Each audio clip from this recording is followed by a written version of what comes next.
All right, so Cal Potter, how's it been going, man? Yeah, good mate. Just enjoying the lockdown. Just spending a lot of time with the girls, as you can see, which is good. But Getting a bit of... Hello? and I say, hey, Hello. Getting a bit of cabin fever yet, or what? oh, I tell you what, mate, it's starting to hit me hard. You forget when we spend so much time with each other, and we get a lot of interaction, a lot of guy time, as I'd say, or just training time. And when you get taken away from you, it hits you. It's You realise you take it for granted a bit. Yeah. Do you miss Daniel Kelly?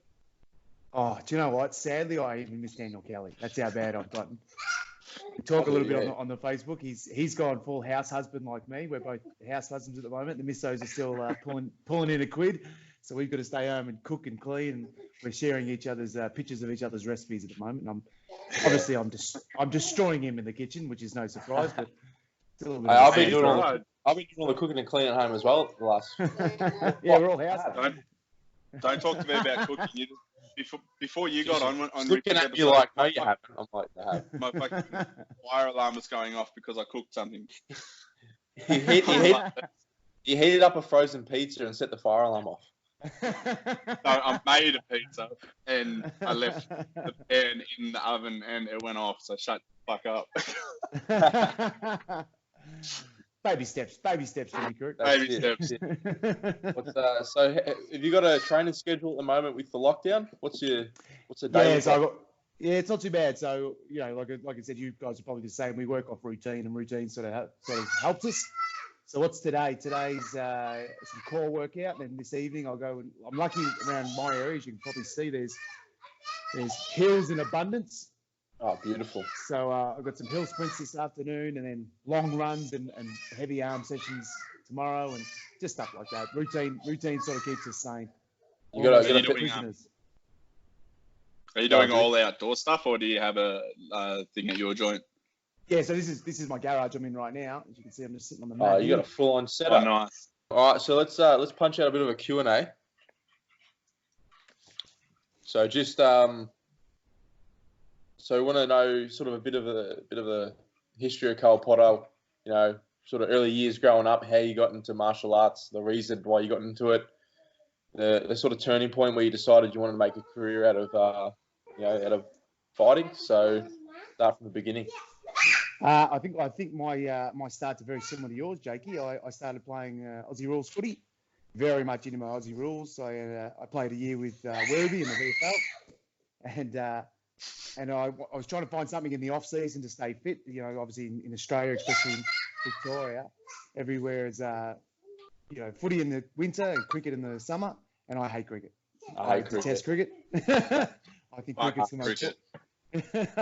the most boring sport ever. So I needed something in the summer to keep me fit. And I saw the first season of The Ultimate Fighter, and the fighting was all cool, but I saw the training and I thought, geez, this training's sensational. They're super fit. So I started doing some jiu-jitsu, and as you guys know, once you start that sort of stuff, it's almost like a drug, and you just get caught, and it dragged me in. So I handed in the footy and started on with the fighting. Yeah, just spit an image story to mine. Yeah. Exactly the same. So, and with the fighting, so your first fight, was it did you have an amateur fight first, or straight into pro, or how did it work? When we first started, there wasn't really much distinction between pro and amateur. No, I had my first fight on a George Colliver show, Brute Force.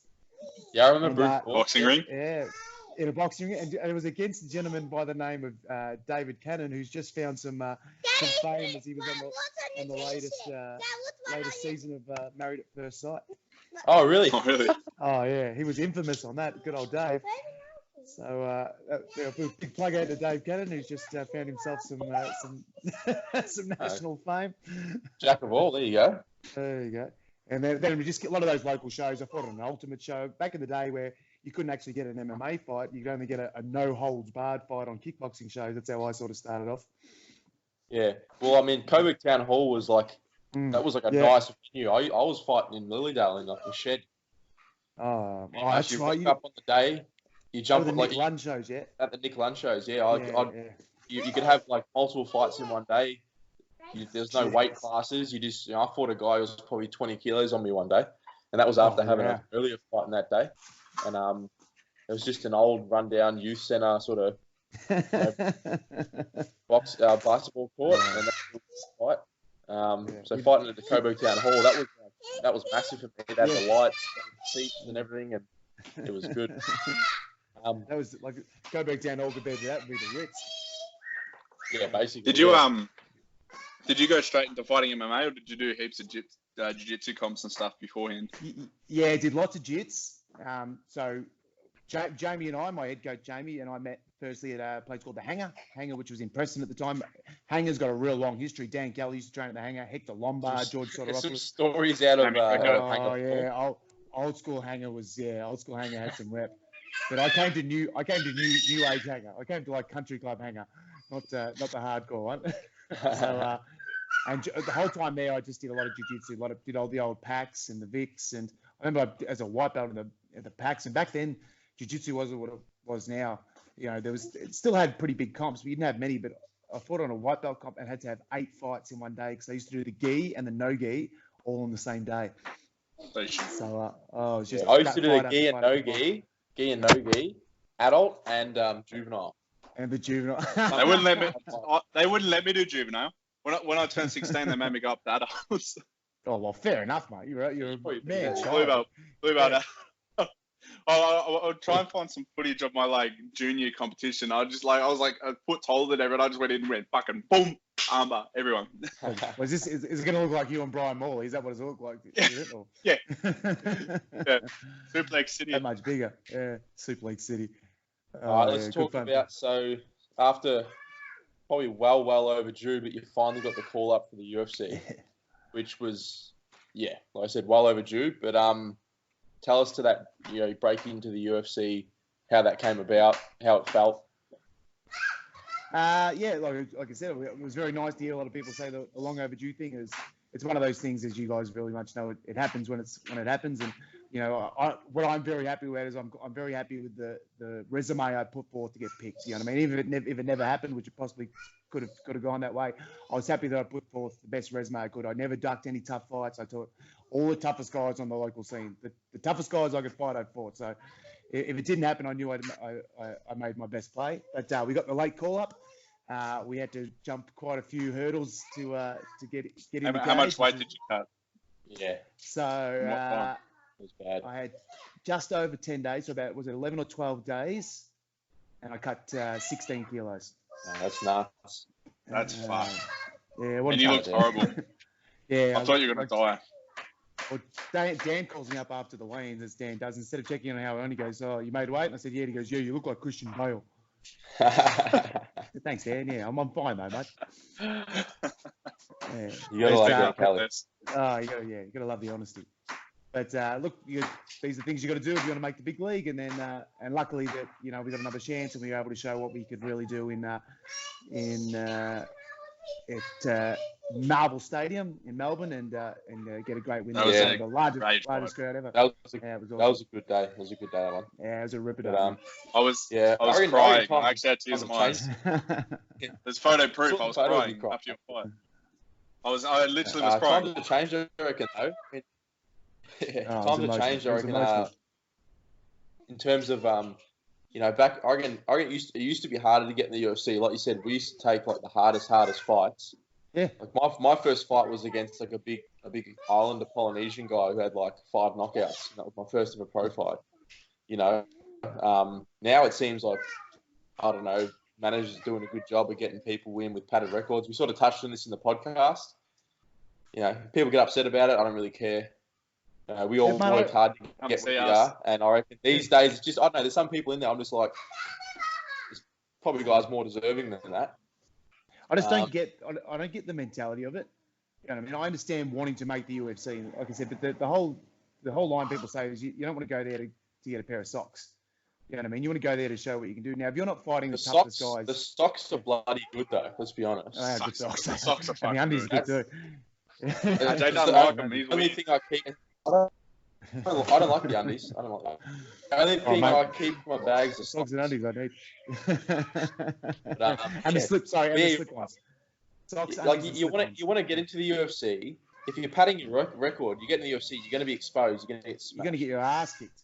You know what I mean? You're going to get ass kicked in front of millions of people around the world. You know what I mean? Like you want to be to the point where you're brimming past the best competition here. You know what I mean? That you're finishing the best competition, and that's what you guys were doing. You know, you guys are doing the same thing. You know, I mean, you both have been fighting internationals before you even got into the UFC.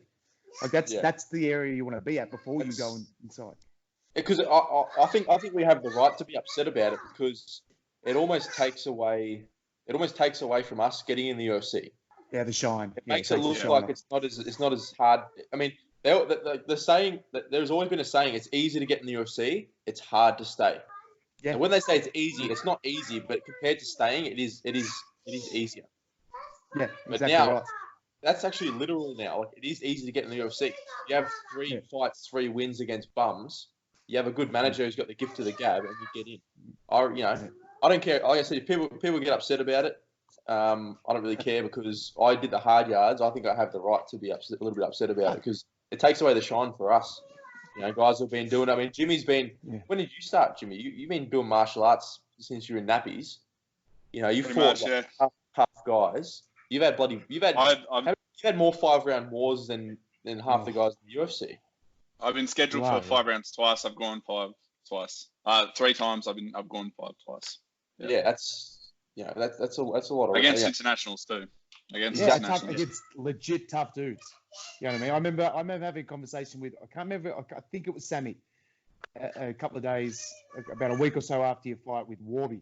So I remember watching your Warby fight out the back, because I was out the back while you nursing my wound. That was fuck. Yeah. And, that was the worst. I'm just sitting there going, oh Christ. And I said to Sam, it's so good. Like as much as it's hard to watch, I said that's going to put him in such good stead when he's up. Like you've been in there with a legit tough dude who could still knock you out in the last round. He still had power, and you were hanging and you were fine. Like to have that sort of experience before you go into the UFC is invaluable. Yeah, I've never fought anyone with less fights than me. Yeah, exactly. Your first fight was against Kelleher. And Kelleher's had his ups and downs in MMA, but he's still a beast. Yeah, he was 11-5 when I fought him. 12-5 or something. How many cards do we share at Hex? 3, 4. Oh, heaps. Yeah, it was great. Hey. Great time. Anyone that wants to watch a fucking good era of Australian MMA, watch from Hex 6 to fucking 13. That was it's a good that's fight. when so what? I sport. Well, Jake was already in the big leagues, but me, Cal, fucking Benny, everyone was just running rampage through Hex. Yeah. All right, let's stop making enemies. And so, what does Cal Potter do away from the UFC? What's in terms of, do you have any other line of work you do, things you do for hobbies, leisure? I'm starting to find out at the moment, not so much. Everything outside of training and the gym. So Renegade's my full-time position. I was, you know what I mean. At the moment, we're up in limbo at the moment with all the coronavirus stuff. But that's my main thing. But outside of that, it's family. I'm a huge family guy, as you guys know. You know, it's very rarely we're not chatting with the kids, talking about the kids, or bringing the kids around the gym. So that's probably my biggest thing: family and fighting. They'd be my 2 biggest chronicles. I can say you're gonna get you into some more organic shopping soon, maybe. Organic shopping. Yeah, a little bit of the old hunting, Dan Kelly. Oh, mate, I need a good butcher or a good nation. I want to get hold of some good meat. I'm telling you, I reckon you'll feel different on game meat. Oh, 100% reckon I would. 100%. I've always been real subtle about talking about it, but you know what? Like when you get down to it, it's a more ethical way of getting your meat, just all around, I reckon. And it's 10 times better for you. Oh, it's mate. Past one set of hands, and that's it. Yeah, it's not even got 1,000 preservatives on it. Yeah, exactly. No, so you're not going it's one of those. It's another one of those subjects where you're not going to be able to please everyone again. But what you're saying is just common sense. It is 100% more ethical. You're not going in there. You're not dealing with slaughterhouses and that. You're going and getting the animal yourself. You know, humanely ending it and eating everything and using everything of it. Yeah, and people find it hard to believe, but I actually love animals more than half of these, protesters and everything do. They don't understand that, but when we're watching the animal, we're stalking it. For every animal you get, you've probably gone out 10 times and not got an animal. Yeah. So the hours that you're out there stalking and everything, and I go out stalking for a day, don't get anything. It's a great day for me. I'm out in the bush. Oh, You might see a couple. I love it. So I love that good. media show. It's good. It's on Netflix now. Yeah, and they have those days where they don't get out and get anything either. Maybe we'll give them the honour of being on the Third Hill podcast with us. The media is special. Yeah. Jimmy, you're up to date with all the UFC goss. What's going on with 249? Yeah. I don't know why I'd they rather postponed. Yeah. Yeah, I'd rather do that too. Hey, good gauge. I'd rather be fucking Bib. But... Oh, 1,000. But I've got this theory. I've had this theory for a while, which why I don't want it to be Ferguson, Connor. So I reckon with Connor, Habib, Tony, I reckon there's a crazy little three-peat there. See, I reckon Habib always beats Connor. I think Tony always beats Habib. And I think Connor beats Tony. Yeah, I don't know. I might be wrong. I just think the matchup. You don't think Ferguson will get inside? Connor. Yeah. I just think he's too hittable. And Connor's one of those guys. Yeah. Connor's he's just like a viper. Like you can only take one or two from him and you're out. So no matter who you are, sort of thing. Yeah, exactly. He's just so accurate. So, but then I think with Tony off his back and his scrambles and his just nuttiness, he just gives Habib fits. So I agree. I think Ferguson beats Habib. I reckon anyone he can, can't. it's him. Yeah, if he can't. No one can. Yeah, I agree. He's the last hope. Well, let's hope it just, I don't know. It's getting close. What's the date for it? That fight? Is it 2 weeks or something? Right? Yeah. Because I want to get something sorted, eh? Oh man. They haven't even announced where they're having it. They're not gonna. On a battleship in international waters. Yeah. Imagine. Imagine the address got leaked. How many people would rock up just to see the fighters walk in? So, and then you got, there's no 1.5 rule there. But it's how's bloody old mate John Jones? Getting arrested. You got to spend a bit of time with him in Albuquerque, didn't you? Yep. Yeah, but he seems like a very good. Personally, he seems like a good guy. Was it fun? Was he really fun? It was fun. I'm going to leave it at that. Was he really fun? Let's put it this way. I spent 3 days in Jamaica with John Jones. Oh, God. End of story. What's sleep? No. I'm not talking about that anymore. But anyway, so he got he got pulled up on like 4 charges, like oh god, drink driving. Yeah, like something with a weapon. Yeah. Yeah, but people that could just be it's not stored correctly in his car. He's probably driving with his gun in his lap or something. I don't know. I didn't see the details. I didn't see the details of it, but it's just one thing after the other, isn't it? Oh, I think you can't let John Jones get bored. If he gets bored, he's going to do something. So they've got these theories about the American athletes, and it might hold some steady where they all get such a sense of a godlike sense about it because of the way they're treated since high school. You know what I mean? They're given free rides in high school and treated like they're elite and above. And it just from the theory is it carries on throughout their whole lives. And I agree. I think it's probably especially America, but just any high level athlete, they just get this superiority complex. Yeah. Look at Dan Kelly. Oh mate, he's the worst. The worst. He's the worst. Nah, but you're onto something there. The American athletes just different breed. Yeah, they get that sense about it, man, which is not great. It's awesome that they've got that ability to give them that educational, option through their athletic. Like that'd be amazing here in Australia. I'd love that, but without the that sense of entitlement. The jocks. To skip past that, like they just get it about them. You see it throughout so many of the pro athletes. It's really sad.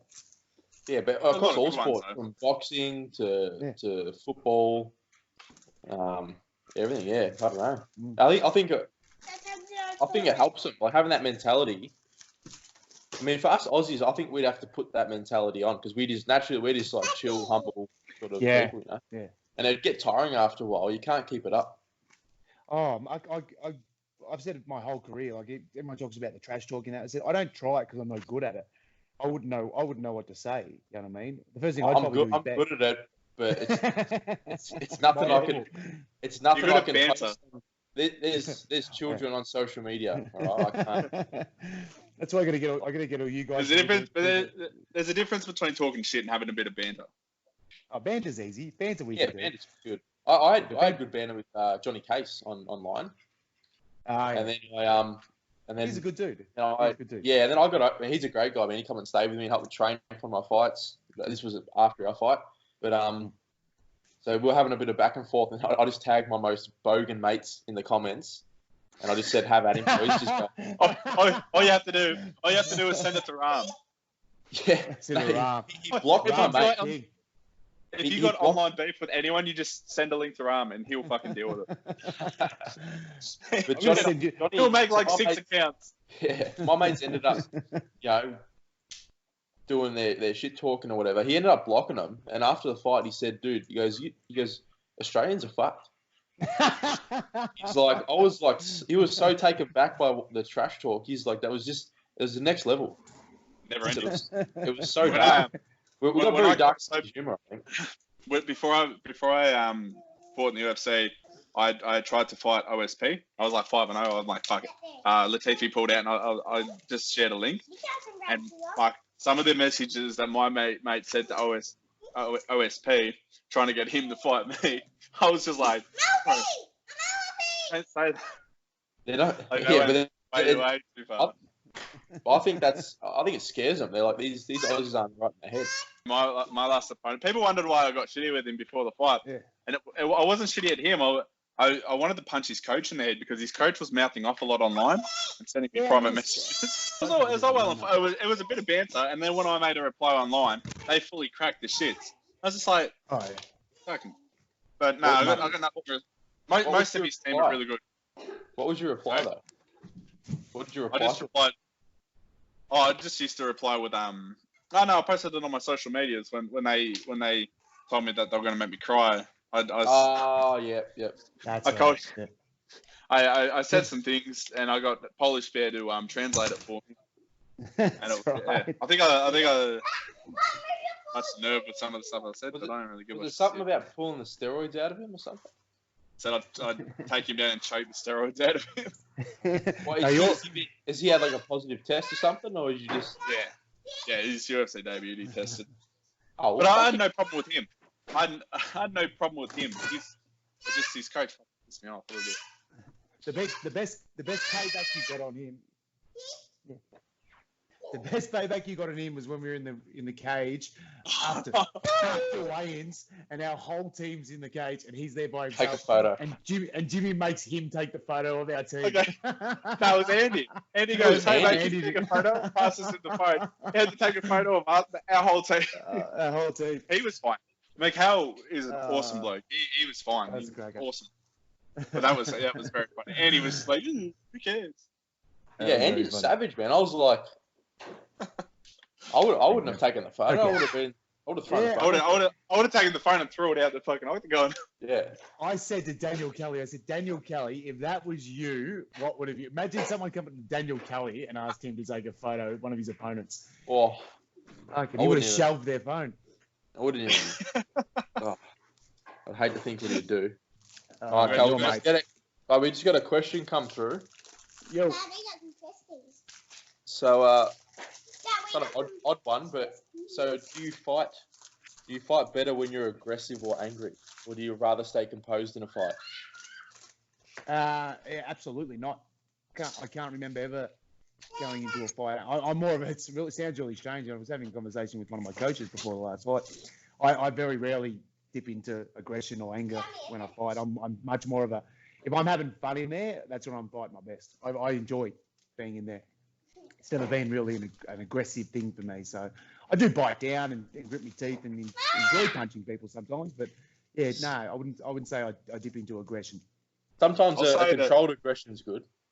Yeah, maybe that. Maybe Just maybe that that's the quick way to burst look of just, you just jump on them. And I've never seen Cal crack the shits at training. No matter who he's sparring with, or he was sparring with the biggest fucking flog in the world, I've never seen him crack the shits. Oh, I reckon I've seen you crack it. What? Maybe you got cut over your eye, and you're a bit maybe cracked a little bit. There was something. Someone was being a dickhead, and I think they split your eye or something. Takes a fair bit for me to go upset, but that sounds like something. Normally, all you hear is someone like he doesn't show he's angry. Or normally, he just starts going to the liver real hard. Me. He doesn't. His facial expression doesn't change, but he just starts aiming for the liver. Bum, liver punch. Bum, liver kick. The only person that's ever dropped me with so Ben Sassoli's dropped me with a teep to the body. Didn't finish me. The only person that's finished me ever with a body shot was Cal Potter when I first started out. Oh, really? When you were 17 and only 120 kilos. Kick me straight in the liver. I dropped like a sack of potatoes. Yeah, but so composure is sort of the key when you enjoying it. Yeah, I'm having a good time. Like, it's funny, Jamie always talks about, again, making the football reference. You know what I mean? We're about to walk out, and I used to tell Jamie how I used to love running out to a game of footy when it's super sunny, the day's nice and calm, no wind, and I knew that was going to be a good day of footy. You know what I mean? And it's the same. Yeah. He's saying the same thing. If I'm happy and I'm happy, he goes, mate, the sun's shining. The grass is green. Let's go have a good kick. You know what I mean? Stuff like that. That's the sort of mentality I like to get into.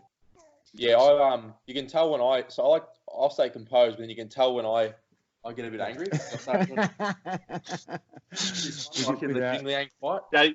Jake cracks it quite a bit at training. Not too much. He's not really. Rowan. Oh my god, the bug squasher. We should get Rowan on the podcast. Oh, get Rowan on the podcast. He's actually funny though. He's actually hilarious. You have to have someone just standing nearby just in case he gets fired up. Just very angry at training. Mate, I wasn't there for the Duke episode. I missed the Duke episode. We don't talk about these things. I love the training stage. What happens in the gym stays. What happens in the gym stays in the gym. I've really grown. It's very funny though. Bro. He's the best. Hey, you want to talk about giving training partners a big thumbs up. We won't do it to Duke because Duke's a hack. But how good's Sammy Hayward? How good Sammy Hayward? Yeah, I knew you were going to say that. What a gun! He's so good. Gun. Absolute gun. Oh, Sam Hayward. Oh, he's just he doesn't miss a session. Nah. In terms to help us out though. So explaining it to the people that don't know. The sessions we do are hard. We train hard. You know what I mean? There's three sessions a week at Dan's gym, which are all rounds. No one spars as hard. Not everyone at Resilience goes as hard, but the core group of guys, no one trains as hard. But it's not even just the intensity of the training, the level, the number of rounds. Like, everything's hard. It's hard training, and we have so many people come in, try the session maybe once or twice, and you never see them again. I could name 100 pro fighters people that too. have done that. Yeah, pro fighters. Can you name a couple for us, Cal? Maybe not. But Sam Hayward, since day dot, has barely missed a session. You know what I mean? He's just a soldier. He just keeps. He is. He's a guy, and he's gonna. I feel for the next bloke who has to fight him, because he'll be a beast. He's gonna take over the local scene. He was set to fight Saeed Fahadi. Yeah, but is that postponed to another date, or is that just completely? Oh, mate, who knows? We're waiting for shows to get back up going. Hey, check this. Someone asked a question. As a fighter, can you claim expenses on tax, i.e., flight accommodation, coaching? Fair question. You can. Hey, Mario, get off. Tell Mario to get off the stream, all right? Mario, I'll talk to you later. As fighters, we can claim every. The ATO's not watching, are they? Everything. They don't tune in. Everything. I have a question for you, Cal. Yo, hit me up. So this podcast is a little bit about like mental strength and mental resilience and stuff. So everyone knows your ride to the UFC wasn't easy, and you got really close sometimes, and then took an L. Got really close, took an L. How did you not lose vision when a lot of people sort of counted you out, and it was looking like even after like ACB, you just like got straight back on the horse and went back to work to then people were looking at you like, what the fuck are you doing this for? But you never slowed down. You never took your eyes off the prize, sort of thing. How'd you do that? Yeah, look, that ACB one was rough because I think we were riding, I think, 8 or 9 wins in a row and looking really good, number one in the country. And then big old Marston came and twisted my knee, which was very nice of him. But after that, it was very disheartening, especially with all the weight cutting. But what you have to look at there is what your goals are. As much as UFC was my goal, that's where I wanted to go. I just love fighting. You know what I mean? I legit love it. I love the sport. You know what I mean? But when I'm not training with you guys, I'm at home 9 times out of 10 watching fights or coaching or like I love it. So if my body is still capable of doing it, I want to do it. There's not much more I want to do than train and fight. So that's what was my motivation. That's what was easy for me to get in and seek that fight, which was really lucky because if we didn't go and get that fight with BJ, we wouldn't have got our shot in the UFC. Yeah, that's what I always tell people. You have to love it. If you want to do it, you have to love it. You have to put it before everything. But it's not just about the fighting as well, but it's about, I mean, look, you're on a podcast and you're looking after your 2 girls. Yeah. That obviously happens in training as well. I got my daughter now, so I understand what you've gone through, however long. Training, taking the girls to training sessions, making sure they're fed in between training sessions. Mine's still a baby, so I'm changing nappies in between sessions. I've got her, so she's in daycare normally 2 days a week, so I've got her 3 days of the week. Sometimes she's in the car with me for over 3.5 hours a day driving. So that comes into play as well in terms of resilience and just that sort of mindset. How do you find yourself juggling all that, or is it just normal now? You've done it for so normal.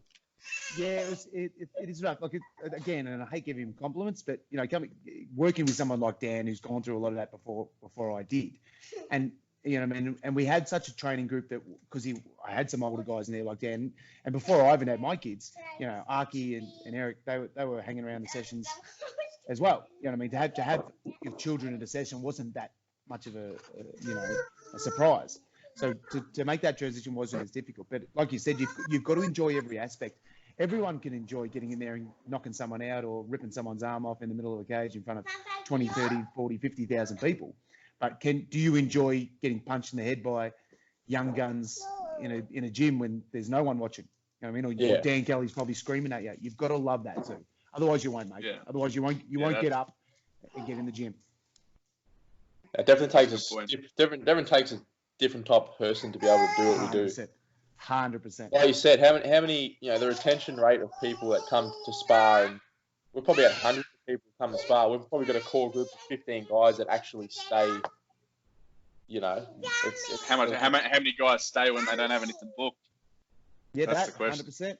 That's the thing. They're the people that I look at as they haven't made that transition into loving every aspect. They love to fight, and they'll make the effort when there's a fight on. But if there's no fight, they're not trained. Mate, I don't care if I never fight again. I'd still be down there every week just to get a roll in. And I love that. I love that aspect. To hang around and talk shit, the team aspect and hanging around with the boys and getting hard work done. I love it. I'm pulling my hair out at the moment not being able to get it every week. But that's the reality of it. Looking after your kids. It's people have this perception of I've mentioned before, people see these countdowns and prime times, and they're the champions in the UFC. They probably live in that flashy sort of life. A lot of them have kids too, so that's you're not necessarily seeing the full picture there. So people think it's all glitz and glamour. You get into the UFC. I got into the Ultimate Fighter. I didn't even win it. I got home. I hadn't even fought in the UFC, just the Ultimate Fighter. And someone goes to me, "What are you still doing in Epping?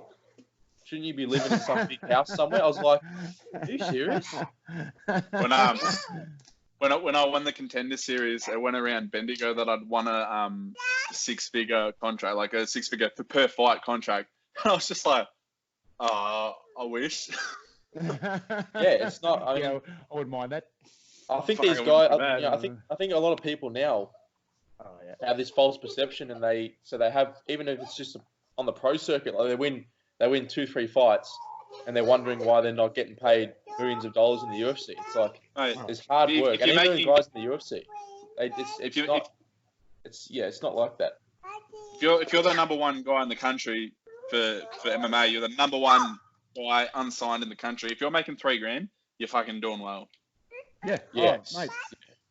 I think when people, they expect so much, and then when they realize the reality of it, even with training, you see these high level athletes put up training videos, and they're like, flashy training sessions and doing fancy pad work.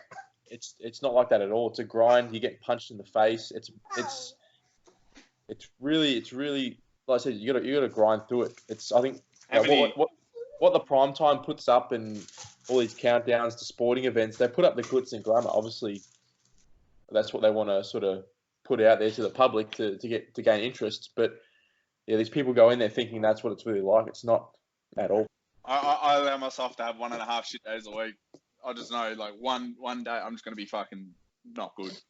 Some weeks it's more days. Oh, so yes, I noticed you can have a shit week. Yeah.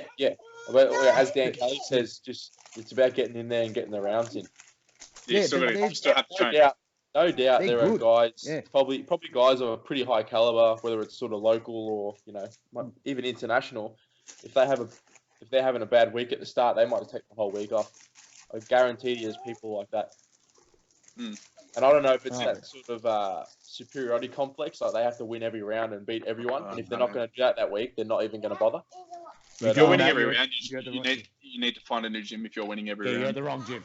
Yeah, I was just about to say the same thing. If you're winning every round, you're at the wrong gym. Yeah. And that's why I don't like gyms that get salty when you leave. Like, you're going to outgrow your gym. I guarantee if I stayed at the first gym that I started at, I would not be in the UFC. Yeah. And people look at you, oh, you're a trader and this and that. Well, no, hold on. I'm paying fees for starters. So for all the coaches out there that demand loyalty off their students, if you want loyalty off your student, cancel their fees. Let them train for free. Otherwise, they're a customer. They're paying membership. If they want to leave, they can leave. And you've got to look at the big picture too. You know what I mean? If you're not able to offer what that person's got, if I had some small gym somewhere, and some guy was killing it and murdering everyone in my gym, and he was chance of being a jiu-jitsu world champion or a UFC fighter, I would go to him and say, mate, listen, you've got to travel, you've got to go here. You know what I mean? You're not going to hit your potential staying here. I pushed that many people out of my gym. Guys that were good boxers and just wanted to box. When they reached a certain level, I'd say, dude, you have to go to a boxing gym. Yeah, spot on. That's the way we had people driving over an hour and a half to our gym to train. I said, look, there's 20 gyms between here and your home. I'll help you find a better gym over there. And I think as a coach, like, the reason we coach is because we want to help people succeed, and we get a sense of a good sense of accomplishment when people achieve something that we've helped them do. But by holding them back, I don't know. A lot of gyms hold people back. 100%. Yeah. For whatever reason, maybe the coach doesn't want students getting the better of them, or they want to get enough. It's about money. Mine. Everyone's mine. Yeah, I've never felt threatened about having my guys cross train at gyms. I'd always, if someone asked me if they can go and spar at a different gym or do this session at a different gym, I was all for it. And you know what? If they decide that gym's better for them, good on them. Maybe I need to look at what I'm doing at my gym and need to change what I'm doing. Yeah. That's the one thing that Resilience has. I find Resilience Training Centre, all their guys, so our core group, Monday morning, Wednesday morning, some guys come in on Thursdays, and then Friday afternoon, that core group of people all do their striking elsewhere, all do their jiu-jitsu elsewhere, everyone's doing everything elsewhere, and then when we all come together, everyone has different ideas that we can all benefit off. It's what made that has made that group so elite. You know what I mean? Well, it's Like, a dangerous different trap. aspects. It's a dangerous trap sparring with the same people all the time. Oh, Yeah. You get used to their style, and you might be touching them up, but as soon as you step into a fight and this guy has something new you've never seen before, you need to be going. I'll try and go and spar straight boxers, in straight boxing sparring, or like Aaron Goodson, like 3-time world champ kickboxer. I'll go and get the shit kicked out of me, just because he's different to MMA guys. how much harder is the straight boxing sparring? Like with really good high level straight, like kickboxers and Muay Thai guys, even the high level guys, you can sort of make it work. The boxing's so different. I love sparring with boxers. Muay Thai kickboxers, they don't move as much. I think our movement as MMA fighters, but boxers friggin' move.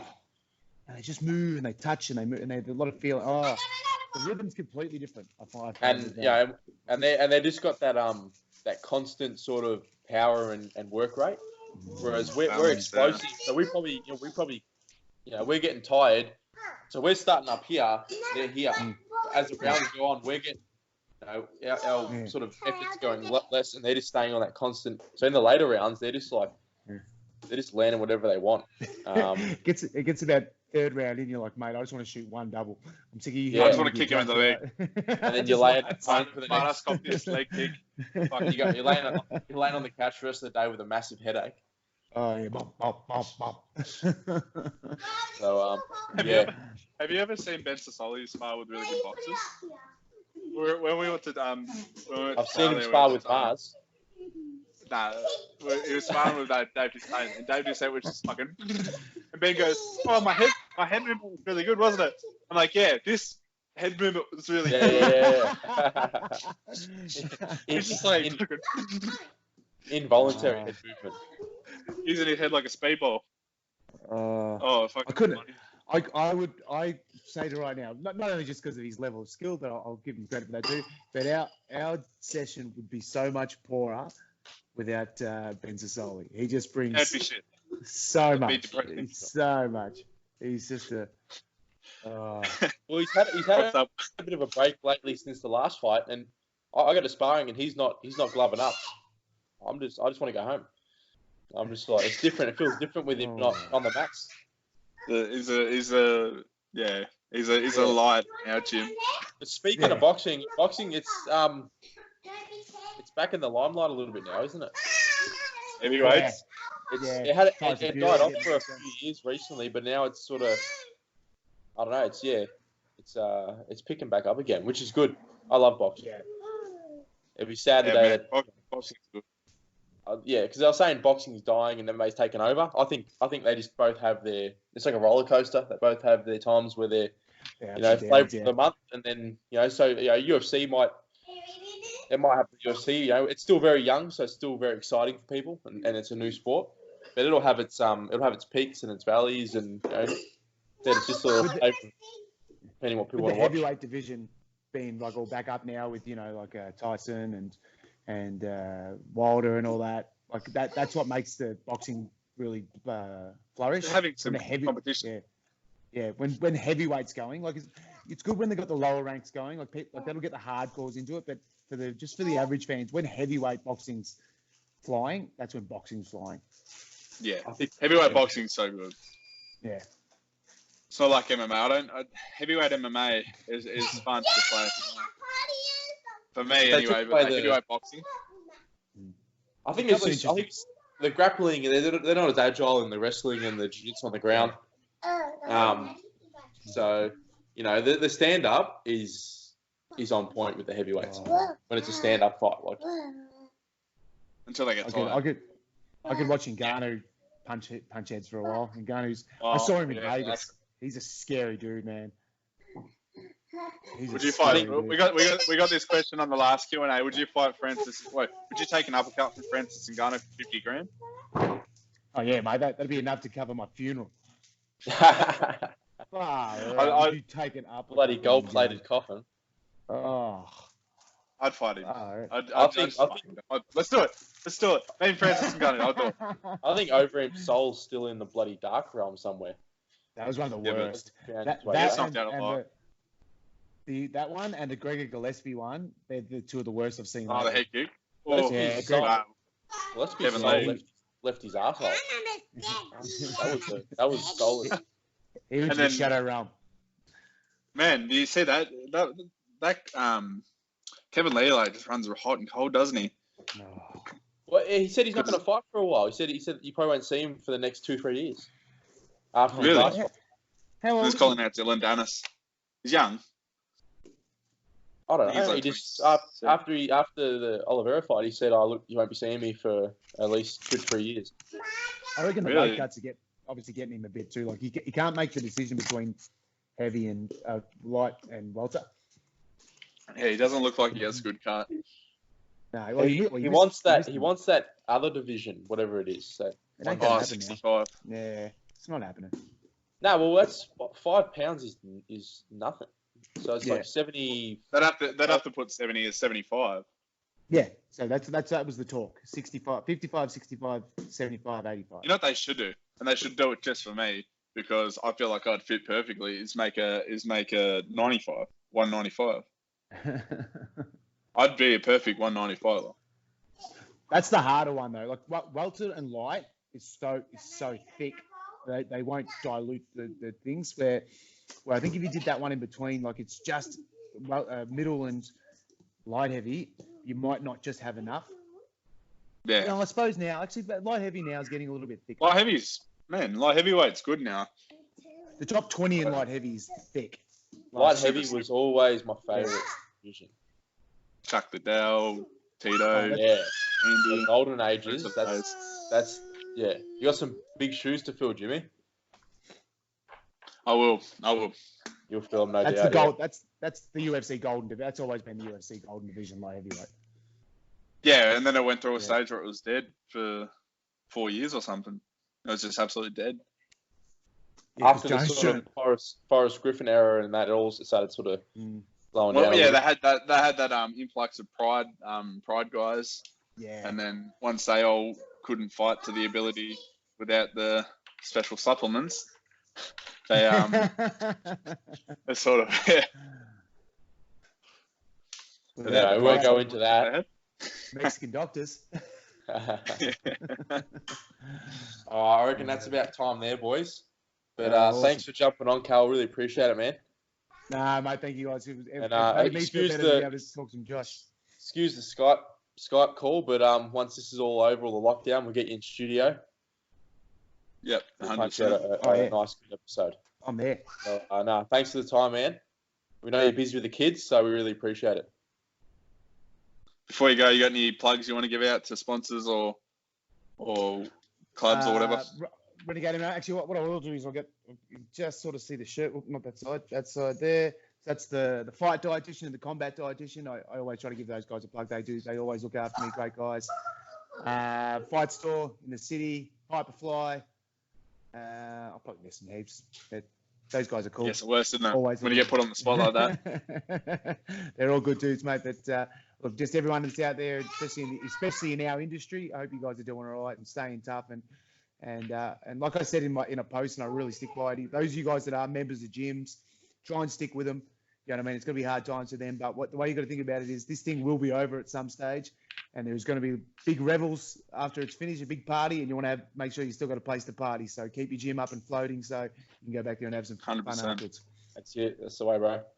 All right, thanks again, Cal. Thanks, Awesome, Cal. boys. I will see you guys soon. Take care, bro. Chat soon, bro.